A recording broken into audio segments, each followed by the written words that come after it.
ኣብ ትግራይ ዝንቀሳቐሱ ሸዓተ ናይ ሲቪክን ደቂ ኣንስትዮ ማሕበራት ኣብ ልዕሊ 32 ዓመት ዝዕድሚያ ዘውዲ ሃፍቱ ብዝተፈጸመ ከቢድ ቅትለት ተኸሲሶም ዝነበሩ ክልተ ሰባት ነፃ ንኽወፁ ዝተዋህበ ውሳነ ብህፁፅ ክግምገም ፀዊዖም።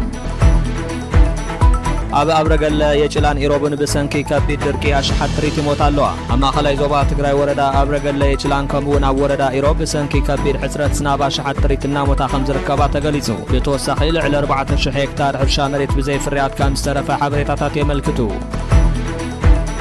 ፔንታጎን ኣብ የመን ኢትዮጵያውያን ስደተኛታት ዝርከብዎም 153 ሲቪላት ከም ዝተቐተሉ ኣሚኑ። ሚኒስትሪ ምክልኻል ኣሜሪካ ፔንታጎን ኣብ የመን ኣብ 2025 ኣብ ዝተኻየደ ወተሃደራዊ ወፍሪ ብውሕዱ 153 ሲቪላት ከም ዝተቐተሉን 243 ድማ ከም ዝቆሰሉን ኣሚኑ። ካብቶም በቲ መጥቃዕቲ ዝተቐተሉ ሰባት ኣብ ከተማ ሰዓዳ ኣብ ዝርከብ መዕቆቢ ማእኸል ስደተኛታት ዝነበሩ ኢትዮጵያውያን ስደተኛታት እውን ከም ዝርከቡ ተገሊጹ።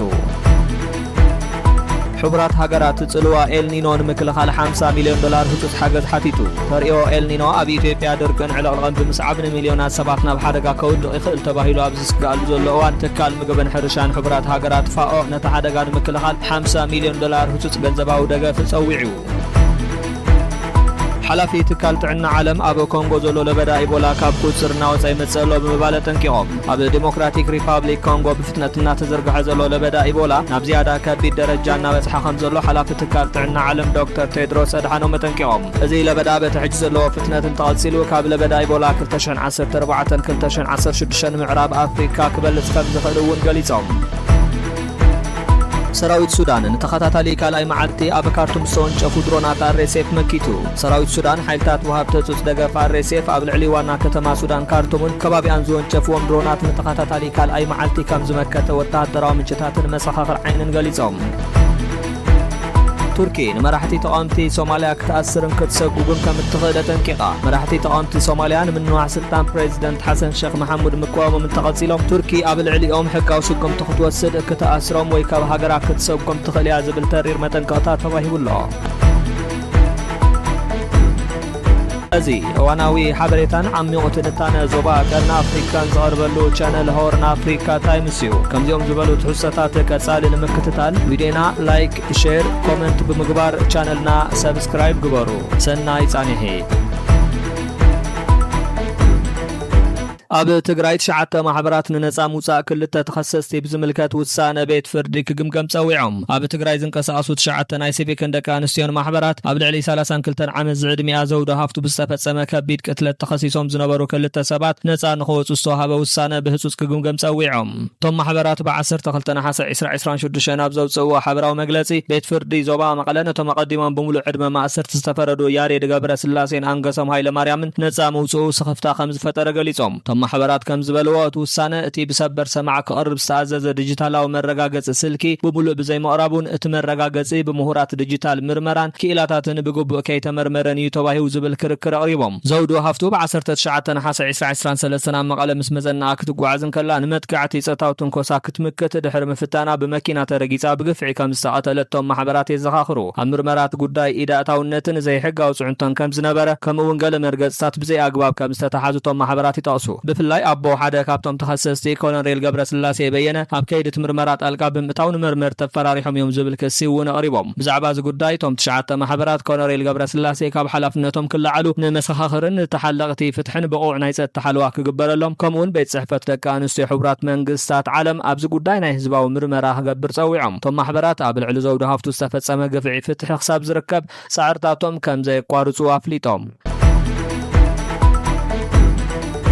ኣብ ኣብረገለ የጭላን ኢሮብን ብሰንኪ ከቢድ ድርቂ ኣሽሓት ጥሪት ይሞት ኣለዋ። ኣብ ማእኸላይ ዞባ ትግራይ ወረዳ ኣብረገለ የጭላን ከምኡውን ኣብ ወረዳ ኢሮብ ብሰንኪ ከቢድ ሕፅረት ዝናብ ኣሽሓት ጥሪት እናሞታ ከም ዝርከባ ተገሊጹ። ብተወሳኺ ልዕሊ 4,000 ሄክታር ሕርሻ መሬት ብዘይ ፍርያት ከም ዝተረፈ ሓበሬታታት የመልክቱ። ብመሰረት ካብቲ ከባቢ ዝወፀ ሓበሬታ ኣብ ወረዳ ኣብረገለ የጭላ ብሰንኪ ሕፅረት ማይን ምግብን ጥሪትን ብኣሽሓት ዝቑፀራ ከፍቲ ኣባጊዕን ኣጣልን ይሞት ኣለዋ። ብፍላይ ኣብ ቀበሌታት ተኽለወይንን ፀቒማን ኣብዚ ወቕቲ ክርከብ ዝግባኦ ዝናብ ከም ዘይዘነበ ሓረስቶስ ገሊጾም እዚ ድማ ሕጽረት ማይን ምግቢ ጥሪትን ኣጋዲዱ ጥሪቶም ኣብ ቅድሚ ዓይኖም ኩሞታ ከም ዝገበረ ሓሶስ ረዲኦም ቶም ነበርቲ መንግስታውን ሰብኣዊ ረድኤትን ዝህባ ትካላት ብቕልጡፍ ኣብ ምቕራብ ምግቢ ጥሪትን ማይን ከምኡውን ኣብ ምቕራብ ብቕልጡፍ ዝበጽሕ ዘርኢ ክሰርሑ ጸዊዖም ብተመሳሳሊ ኣብ ወረዳ ኢሮብ ልዕሊ 62,000 ጥሪት ብሰንኪ ሕጽረት ዝናብ ኣብ ከቢድ ሓደጋ ከም ዝወደቐት ሓቢሩ ኪላታት ሕርሻት ወረዳ ድማ ኣብ ልዕሊ 778 ሄክታር መሬት ዝተዘርአ ዘርኢ ብሰንኪ ሕጽረት ዝናብ ከይበቐለ ከም ዝተረፈ ፍሊጦም ዝሓድሽ ሓደጋ ድርቂ ኣብ ልዕሊ ህዝቢ ትግራይ ድሮ ብሰንኪ ኩናት ምፍንቓልን ተደጋጋሚ ለውጢ ኩነታት ኣየርን ዝጸንሐ ሰብኣዊ ጸገም ተወሳኺ ጸቕጢ ከም ዝፈጠረ ተገሊጹ ኪላታትን ነበርቲ ከባብን ከም ዝገለጽዎ ኩነታት ብቕልጡፍ ናይ ህጹጽ ሰብኣዊ ረድኤት እንተዘይረኺቡ ሞት ጥሪት ካብ ምውሳኽ ሓሊፉ ንመነባብሮ ሓርሶስን እንድሕነት ምግቢ ህዝብን ዝያዳ ከቢድ ሓደጋ ከስዕብ ይኽእል እቲ ኣብ ኣብረገለ የጭላን ኢሮምን ዘጋጥም ዘሎ ድርቂ ብቕልጡፍ ሓገዝ ክረክብ ብፍላይ ድማ ማይን ምግቢ ጥሪትን ዘርእን ክቐርብ ነበርቲ ተኸባቢ ጸዊዖም ፔንታጎን ኣብ የመን ኢትዮጵያውያን ስደተኛታት ዝርከብዎም 153 ሲቪላት ከም ዝተቐተሉ ኣሚኑ ሚኒስትሪ ምክልኻል ኣሜሪካ ፔንታጎን ኣብ የመን ኣብ 2025 ኣብ ዝተኻየደ ወተሃደራዊ ወፍሪ ብውሕዱ 153 ሲቪላት ከም ዝተቐተሉን 243 ድማ ከም ዝቆሰሉን ኣሚኑ ካብቶም በቲ መጥቃዕቲ ዝተቐተሉ ሰባት ኣብ ከተማ ሰዓድ ኣብ ዝርከብ መዕቆቢ ማእኸል ስደተኛታት ዝነበሩ ኢትዮጵያውያን ስደተኛታት እውን ከም ዝርከቡ ተገሊጹ ብመሰረት እቲ ፔንታጎን ናብ ኮንግረስ ዘቕረቦ ዓመታዊ ጸብጻብ እቲ ሞትን ቁስለትን ዘስዓበ ወተሃደራዊ ወፍሪ ኣብ መንጎ መጋቢትን ጉንበትን 2025 ኣብ ልዕሊ ብኢራን ዝድገፉ ሓይልታት ሑቲ ዝተኻየደ ኦፕሬሽን ራፍ ራይደር ዝተባሃለ ወፍሪ እዩ ብፍላይ ብ28 ሚያዝያ 2025 ኣብ ሰዓድ ኣብ ዝርከብ ማእኸል መዕቆቢ ስደተኛታት ዝተኻየደ መጥቃዕቲ 68 ሰባት ከም ዝተቐተሉ ጸብጻብ ይገልጽ እቶም በቲ መጥቃዕቲ ዝተጎዱን ዝተቐተሉን ድማ ኣብ ትሕቲ ቁጽር ሑቲ ዝነበሩ ኢትዮጵያውያን ዝርከብዎም ኣፍሪካውያን ስደተኛታት እዮም ኣምነስቲ ኢንተርናሽናል ብወገኑ ነቲ ፍጻመ ብዝምልከት ዘካየዶ ምርመራ ተመርኪዙ እቲ መጥቃዕቲ ሲቪላትን ተዋጋእትን ብግቡእ ዘይፈለየ እንተኾይኑ ከም ናይ ኩናት ገበን ክምርመር ከም ዘለዎ ገሊጹ እቲ ትካል ምስ ካብቲ መጥቃዕቲ ዝተረፉ ኢትዮጵያውያን ስደተኛታት ዘካየዶ ቃለ መሕትት መሰረት ብዙሓት ካብቶም ከቢድ ኣካላውን ስነ ልቦናውን ጉድኣት ከም ዝበጽሖም ኣመልኪቱ ኣምነስቲ ድማ ኣሜሪካ ነቶም በቲ መጥቃዕቲ ዝተጎዱ ሰባት ኣድላይ ካሕሳን ሕክምናዊ ሓገዝን ክትህብ ጸዊዑ ብተወሳኺ ናይ ኣየር መጥቃዕትታት ዝከታተል ነጻ ትካል ኤር ዎርስ ኣብቲ ናይ ኣሜሪካ ወተሃደራዊ ወፍሪ ብውሕዱ 258 ሲቪላት ተቐቲሎም ክኾኑ ከም ዝኽእሉ ገምጋም ኣቕሪቡ እዚ ቁጽሪ ካብ ፔንታጎን ዝኣመነሉ ቁጽሪ ኣዝዩ ዝለዓለ እዩ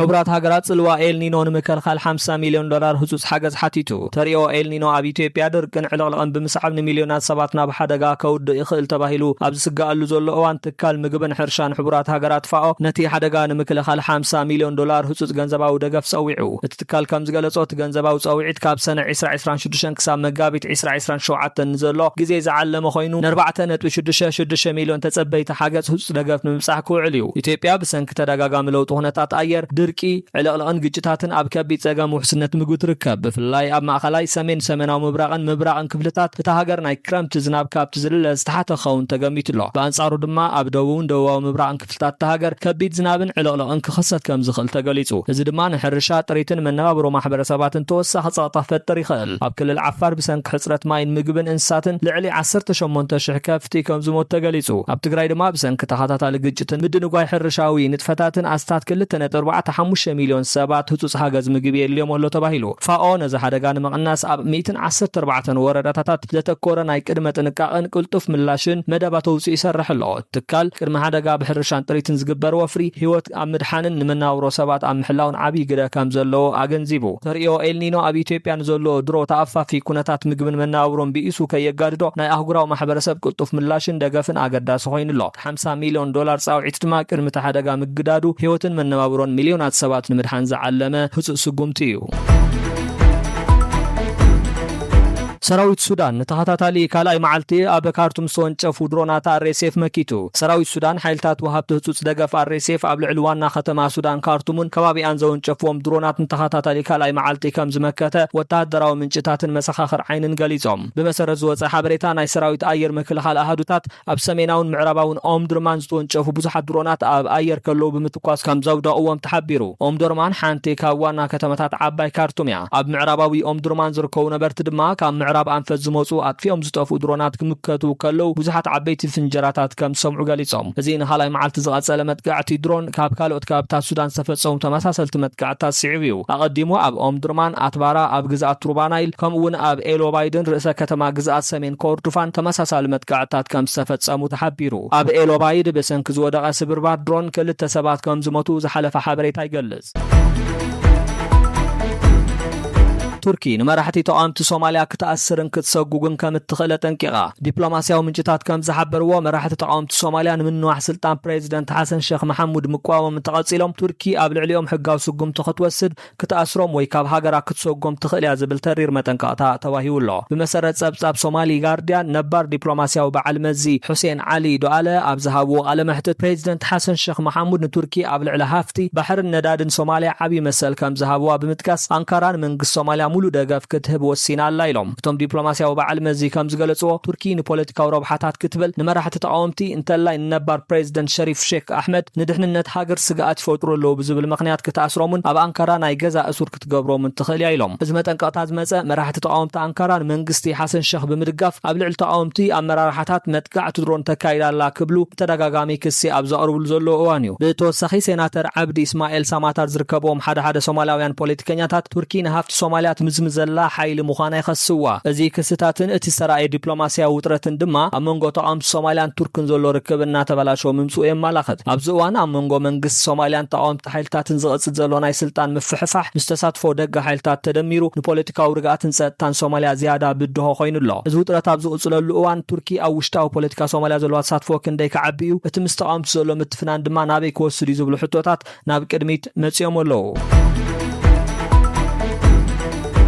ሓላፊ ትካል ጥዕና ዓለም ኣብ ኮንጎ ዘሎ ለበዳ ኢቦላ ካብ ቁጽር እናወፀ ይመጽእ ኣሎ ብምባል ጠንቂቖም ኣብ ዲሞክራቲክ ሪፐብሊክ ኮንጎ ብፍጥነት እናተዘርግሐ ዘሎ ለበዳ ኢቦላ ናብ ዝያዳ ከቢድ ደረጃ እናበጽሐ ከም ዘሎ ሓላፊ ትካል ጥዕና ዓለም ዶክተር ቴድሮስ ኣድሓኖም ጠንቂቖም እዚ ለበዳ በቲ ሕጂ ዘለዎ ፍጥነት እንተቐጺሉ ካብ ለበዳ ኢቦላ 2014-2016 ምዕራብ ኣፍሪካ ክበልጽ ከም ዝኽእል እውን ገሊጾም ዶክተር ቴድሮስ ኣብ ማእኸልቲ ለበዳ ዝርከብ ምብራቃዊ ኮንጎ ድሕሪ ዝገበርዎ ምብጻሕ ምስ ፕሬዚደንት ሃገርን ሰመዝ ጥዕናን ተራኺቦም ንጻዕርታት መንግስቲ ኣብ ምቁጻር ለበዳ እኳ እንተናኣዱ እቲ ቫይረስ ግን ካብ ፍጥነት ናይ ምክትታል ምቁጻርን ጻዕርታትን ላዕሊ ብፍጥነት እናተዘርግሐ ከም ዘሎ ጠንቂቖም ዝለበዳ ብቡንዲ ቡጋዮ ዝተባህለ ዓይነት ቫይረስ ኢቦላ ዝመጽእ ዘሎ ኮይኑ እዚ ዓይነት ቫይረስ ካብቶም ካልኦት ዓይነት ኢቦላ ፍሉይ ባህርያት ኣለዎ ትሕጂ ዘሎ ለበዳ ድማ ኣብ ርሑቕን ግጭት ዝበዝሖን ከባብታት ምዃኑ ምክትታል ሕማማትን ምብጻሕ ናይ ጥዕና ሰራሕተኛታትን ዝያዳ ከቢድ ገይርዎ ኣሎ ብመሰረት ብሮብዕ ዝተገለጸ ሓዱሽ ሓበሬታ 4449 ተጠቃዕቲ ኢቦላን 2061 ሞትን ኣብ 5 ኣውራጃታትን 53 ናይ ጥዕና ዞባታትን ተመዝጊቦም ኣለዉ እዚ ድማ ለበዳ ካብቶም ኣብ ታሪክ ዝተመዝገቡ ዓበይቲ ለበዳታት ኢቦላ ሓደ ኮይኑሎ ካብዝን ላዕሊ ኣሰካፊ ዝገበሮ ድማ ብዙሓት ሞት ኣብ ሕክምና ማእኸላት ጥራይ ዘይኮኑስ ኣብ ማሕበረሰብን ካብ ሕክምና ትካላት ሪሕቆም ዝርከቡ ከባቢታትን ይኸሰቱ ምህላዎም እዩ እዚ ድማ ንሕሙማት ምፍላጥ ርክባት ምክትታልን እቲ ሰንሰለት ለበዳ ምብጣስን ኣዝዩ ከቢድ ከም ዝገበሮ ተገሊጹ ትካል ጥዕና ዓለም ድሮ እዚ ለበዳ ኣብ ጉንበት 2026 ናይ ዓለም ለኻዊ ህጹጽ ኩነታት ጥዕና ህዝቢ ደረጃ ከም ዝበጽሐ ኣውጁ ነይሩ በዚ ምክንያት ዶክተር ቴድሮስን ክኢላታት ጥዕና እቲ ለበዳ ንምቁጻር ብቁልጡፍ ዓለም ለኻዊ ምትሕባርን ደገፍን ከም ዘድሊ የጠንቅቑ